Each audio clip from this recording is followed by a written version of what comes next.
I'm James Neville Taylor with the Builderall team. In this video, we're going to go over connecting your MailingBoss autoresponder to your webinar.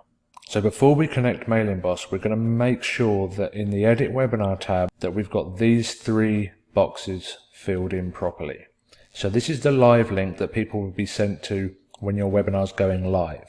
This is the link that people will be sent on the follow-up after your webinar for when it's been recorded. And this is what will appear in your emails that are sent out from MailingBoss in both your follow-up and pre-webinar. So it's very important that these three boxes are filled before you add MailingBoss, otherwise your emails aren't going to have links or signatures, and there's not going to be much point connecting it.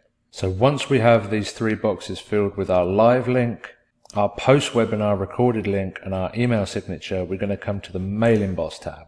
And if it's your first time in the webinar platform, it may ask you for your API keys. It may connect automatically, but it may ask you for them. So we're going to jump over to MailingBoss and grab the API keys. So to get our API keys, we come into the menu and then click API keys, and then we copy both the public and the private key, come back to the webinar platform and paste both our public and our private key into the webinar platform. And once we've copied our public and our private key exactly the same as it is in MailingBoss, making sure there's no spaces either side, we can click submit.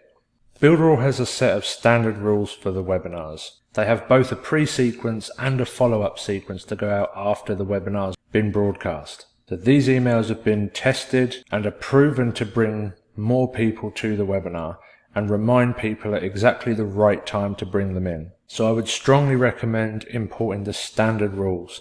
So all you need to do is select the MailingBoss list that you want people to be added to, select the rules list for your country, and then the from email that you want it sent from, and then click save.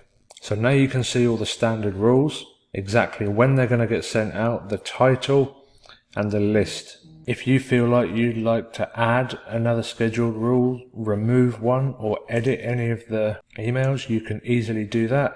You can change the list, you can change when it's sent out, and edit any of the emails, titles, and where it's sent from. So once you're happy with your follow-up and your pre-webinar emails, you can simply close the window and this will be saved. If you'd like to add MailingBoss tracking to your webinar as well, you can do so by clicking this to enable MailingBoss tracking. And then you simply need to add a reference that will be added to new signups as they're put into the MailingBoss lists. So you can put webinar tag for that to be added to new signups. And then you need to simply come to MailingBoss, come to menu, and then integration key.